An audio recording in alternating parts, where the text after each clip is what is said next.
in language learning process is the reward, that sense of achievement, that sense of, wow, I understand things that I didn't understand before. All of these things can give us a sense of enjoyment. Is motivation a myth in language learning, or is it a necessary condition of success? That's what I'm going to talk about today with reference to The Motivation Myth by Jeff Haden, a popular book. Obviously, motivation is a key to language learning success. Motivation and time spent with the language. I often say that. What does it mean? Motivation is not just saying, I am motivated to learn a language. I am motivated to become fluent. I am motivated to make money. You don't get there by being motivated by the final goal. Motivation is something that feeds on itself. It feeds on a sense of achievement, a sense of success, a sense of reward. And I'm going to talk about some of these things. I'm going to talk about 7 key factors in acquiring motivation and maintaining motivation in language learning.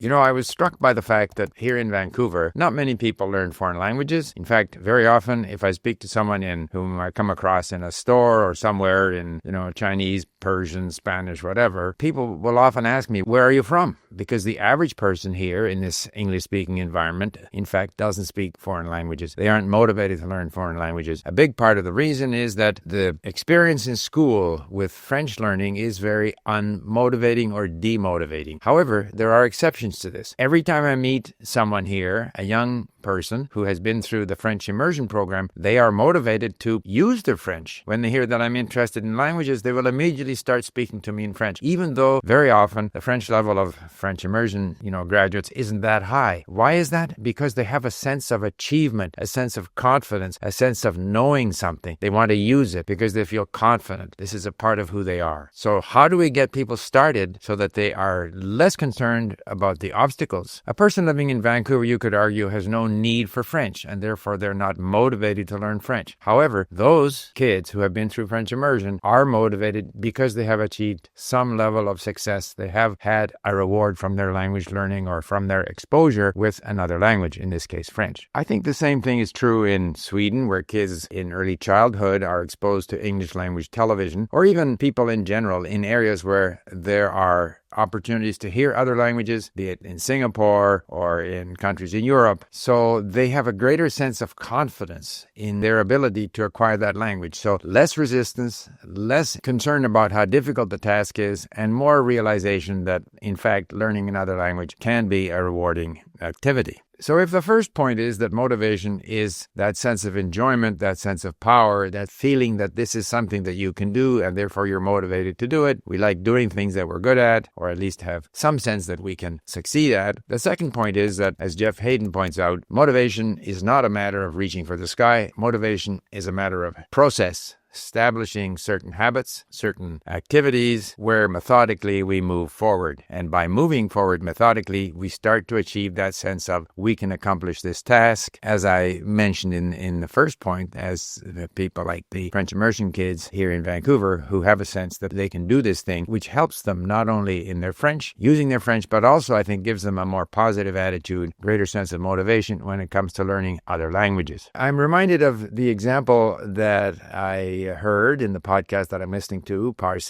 by Jeff Haden, of the likelihood of someone, let's say, who is in a room where they have, let's say, a limited amount of time to crack the combination, 10-digit combination, in order to get out of this room before they run out of air. And if they run through all the possible combinations, it will take them forever and they will eventually die. However, if every time they choose a number randomly, which is a correct number, they get a positive feedback. So now instead of 10 digits, then they're dealing with only 9 digits. And if they get another positive feedback, it's 8 digits. And in this way, now it becomes practical for that person to crack the code and get out of the room. The point is, as Heraclitus, or however he's pronounced, said, we never step in the same river twice. So when we're learning a language, we are in fact accumulating expertise. We are changing ourselves. We are becoming more confident. We are becoming more expert. We are acquiring a better and better sense of the patterns and the words that are necessary for that language. And so we need to, in terms of motivation, recognize that however much it's frustrating at times that we keep forgetting and we keep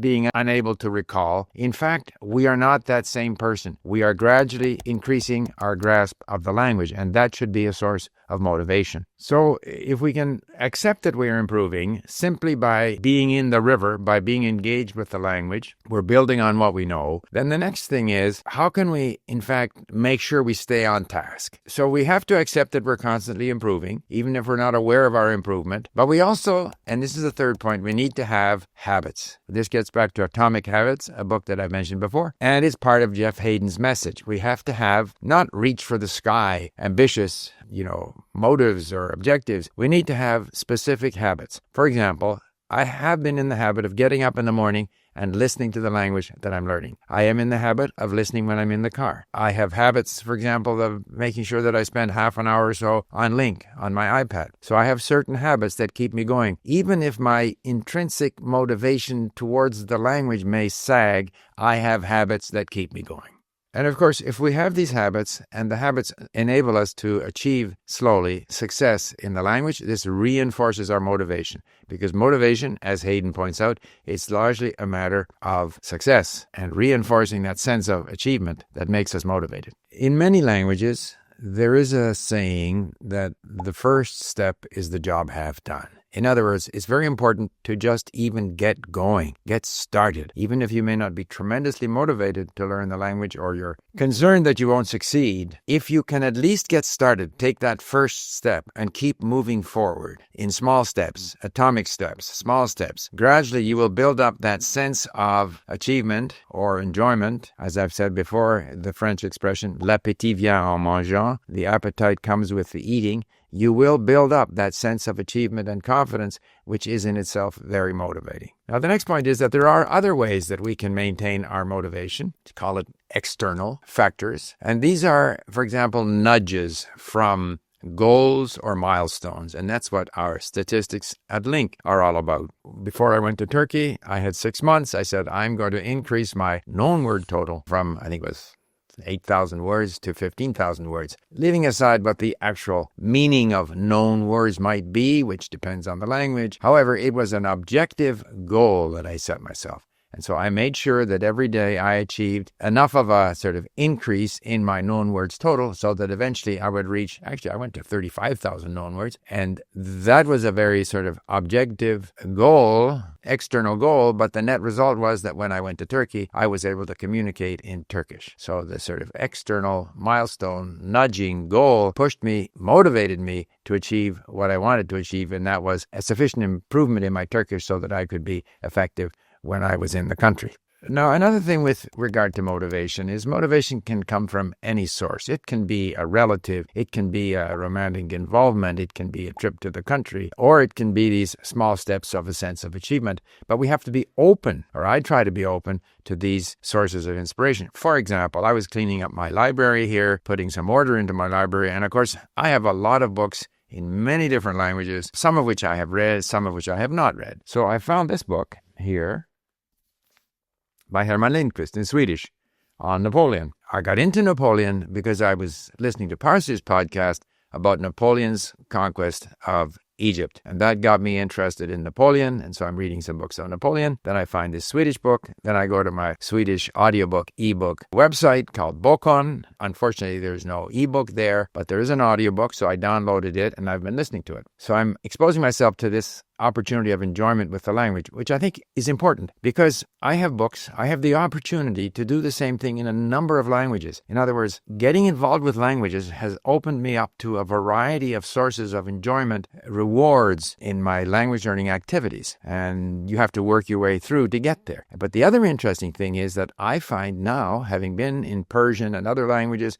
having not done much with Swedish for a long, long time, I find that I understand this book, whether reading it or listening to it, better than I think I was able to understand Swedish before. So I just mentioned that in passing. But I mentioned it also because we have to be open to different things that can give us a bit of a dopamine kick. It might be a new interest. It might be going back to material that's easy and doing that for a while before going forward into more difficult material. But we have to be open to the possibility that these language activities can give us a sense of reward. And in language learning, as I've said before, the process is the reward. In other words, that sense of achievement, that sense of accessing another culture, that sense of, wow, I understand things that I didn't understand before. All of these things can give us a sense of enjoyment. And those steps along the way at different stages of our learning are what keep us motivated, or at least what keeps me motivated. And I guess that's the sort of overarching point that I wanted to make. And that is, in language learning, the motivation is varied. The motivation can be something intrinsic in terms of an interest in the language. It can be external things that nudge us forward. It can be an accidental encounter. If I'm in a store and I see someone who's a Farsi speaker, Persian speaker, and we have a conversation and I do better than I thought I was going to do in the language, have a great feeling of achievement. The motivation, things that trigger our motivation can be any number of things, but we have to be open to these things and we have to be prepared to accept small victories along the way rather than thinking that motivation has to be